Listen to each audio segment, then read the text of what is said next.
Сәлем достар. Біз бүгін мынандай пушка жасауды сендерге үйрететін боламын.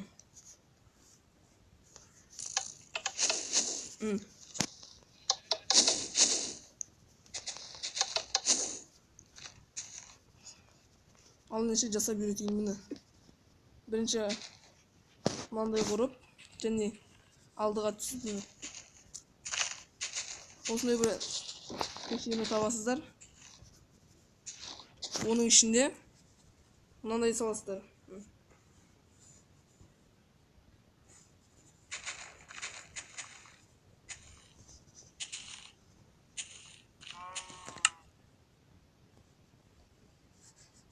Және мынау ортасын, джойстиктің ортасынан басасыздар 2 рет. Және оған кілтті неғып